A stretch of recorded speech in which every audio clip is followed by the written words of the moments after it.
If you feel like your drumming isn't improving, there is a very good reason for that, and in this video, I'm going to do a deep dive on why that is. So if you don't know me, my name is Brett. I've been playing drums for just over 25 years. I was kind of one of those child prodigies in my local town that was really good when I was like 8, but I stopped putting in the work and actually practicing to get better, and that made me just as average as most other decent drummers out in the world. And that's when I realized that I had a problem with the way I was practicing. So as we go through this video, I'm going to tell you why you're not getting better in the way that you're practicing the drums, and I'm going to help you fix it. Basically, when you sit down to practice, most drummers just sit down and play, and they just kind of work on random things, or they just play to songs, and over time your skills slowly start to improve the more you do that. That's what I did. I just grew up sitting at the drums playing, and by the time I was 18 I could rip it. But there's always going to be a point for every drummer where you hit a wall, and sometimes people don't realize that they hit that wall, and the first step is to actually understand that you are not going to get better until you jump over that wall. And if you just sit down and play the drums every day, you're likely not going to pass that wall. So the big problem with most people's drumming is they are not setting up a structured practice routine that constantly makes them better every week that they practice the drums. So how can you do that? I'm about to tell you. Basically, the mindset shift that I want you to have as a drummer is to set up a formal practice routine where you tick boxes every time you practice, and in doing that, you're keeping yourself accountable to getting better at this instrument. So my biggest recommendation is to split your practicing on the drums into 4 different categories, and these 4 will cover all the bases. Category number 1, improvisation. So for me, when growing up and playing drums, and actually now, the most fun part of drumming for me is just sitting on the kit and just playing whatever comes out, just having fun, playing what I can play, trying to figure things out without sitting and going too deep into things, and that would fall into this category of improvisation. So I've heard a lot of drum educators say, don't do this, you need to sit down and put the metronome on and do all the things and like put your head in grind mode and just grind it out.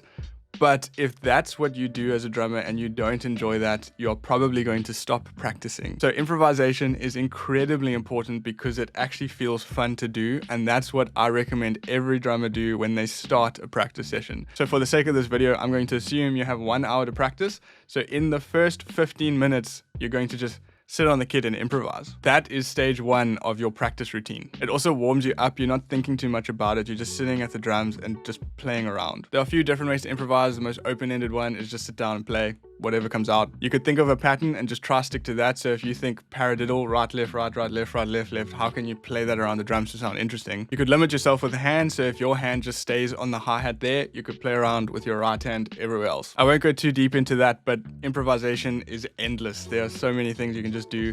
And if you start your practice routine like that, you will be set up for the rest of your practice routine. And your mind, after just playing around, will kind of be steered more into focus mode after that. So that's where we get to stage 2 of a good practice routine, rudiments. So every drummer needs to learn rudiments. These are the building blocks of drumming. It's like learning the alphabet so that you can speak, and the more words you know, the better the quality of the sentences you can say. However, there are 40 rudiments, and I don't recommend any drummer learn all of them. Basically, you can become an absolute world-class pro best drummer in the world if you just cover single strokes, double strokes, paradiddles, drags, and flams. All other rudiments come from those, so if you master those, other rudiments will just come naturally in your playing. So those are the 5 that I recommend focusing on. And now we're in the second part of your practice routine. So you've improvised for 15 minutes. Now you've got 15 minutes to play rudiments around the kit.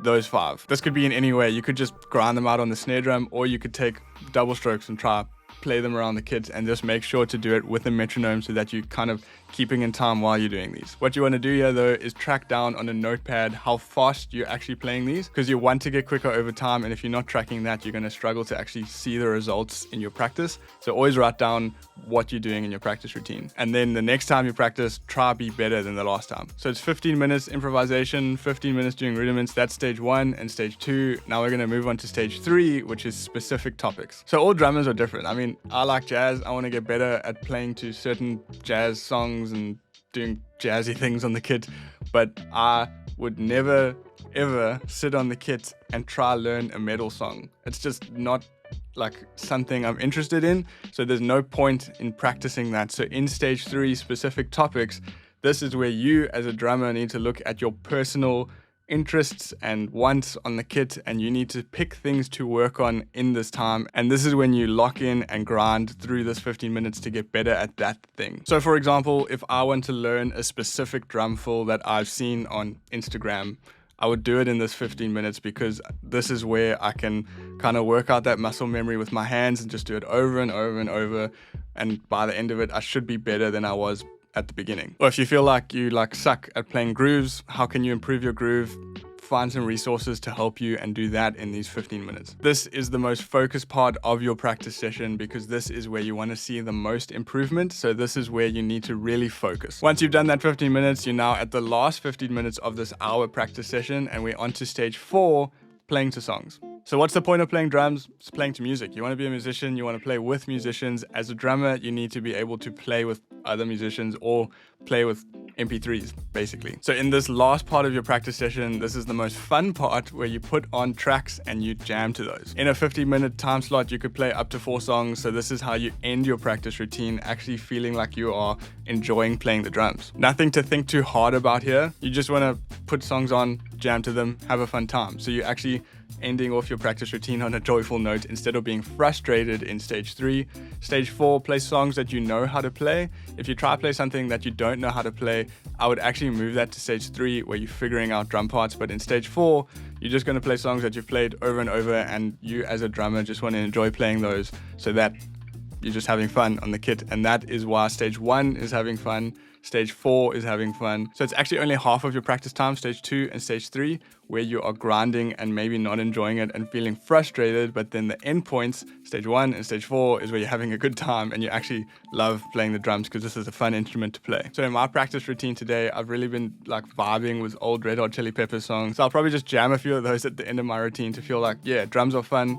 I'm going to pretend to be Chad Smith and just rock out on the kit. So that is a 4-stage practice routine that you can fit into an hour. If you only have half an hour, you just halve the time of everything. If you have 2 hours, just double the time of everything. If you do that and you stick to that and you track your results every single day and you stick to it for months, weeks, years, you will 100% improve as a drummer because you are keeping yourself accountable to a system. This system works. I've done it with countless students and I've worked through them with it, and it has clearly shown results. And if you want to use this system for yourself but you don't actually know what to place inside of it, so I've called this system the drummer practice framework, and I've kind of just given you a top-end view of it, just giving you the steps. But if you want actual advice and you want me to show you how to benefit the most within this framework, check the link below. I have a full breakdown of how to use the system to become a better drummer in just a few weeks. It's a full course packed with hours of lessons where I teach you exactly what to do within each stage of this practice method so that you, at whatever level you are, can get better as a drummer faster. In this video, I've just given you a top level overview of it, but when I go through it with you, it will be a lot easier to understand and actually know exactly what to do. So again, go check that out. The link's in the description, and then I'll see you guys in the next video.